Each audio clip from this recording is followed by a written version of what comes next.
everyone, thank you for tuning in. Today I'm going to do a different take on a bridesmaid's bouquet. I'm going to start out with a 2-inch dense styrofoam ball, and I'm going to make a loop of ribbon into more of like a handle. And ultimately this is going to be a bouquet in the shape of a cylinder. Very similar to kissing balls, which you kind of see around the holidays, usually all in evergreen with some mistletoe tucked into them. But this one's just going to be full of silk spring flowers. So I want to make sure this handle's on very secure. I used a lot of hot glue. I'm going to make just some homemade little pins out of a thick gauge wire there, just bending them into a little pin there, and I'll hot glue and push them on in. It's important to use a dense styrofoam ball.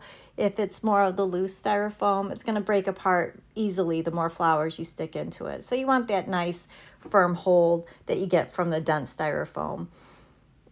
And I went with a 2-inch styrofoam ball. You can go a little bit bigger, but you definitely do not want to get the size that you want the bouquet to be.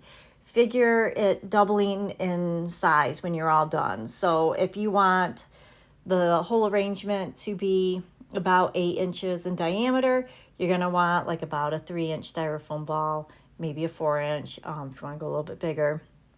But you just want to give room for the flowers. And you can always adjust the height of the flowers too. But the bigger the styrofoam ball, the more coverage you're going to have. So the more flowers you're going to use, the bigger chance of it coming apart on you.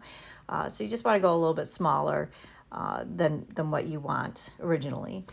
And the other important thing to do, which I kind of started out with my lamb's ear there, is to set up parameters.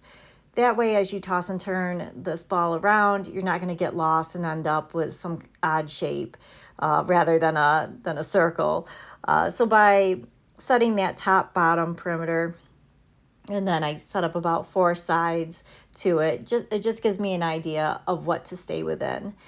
So I went through and I worked in all of the greenery. Usually when I prep flowers, I pull off their leaves as well, but I like the idea of having the leaves still on the roses here because it also helps fill in and you don't see the styrofoam ball as much. And less flowers, of course, means less chance of it breaking, and that's what we want to avoid.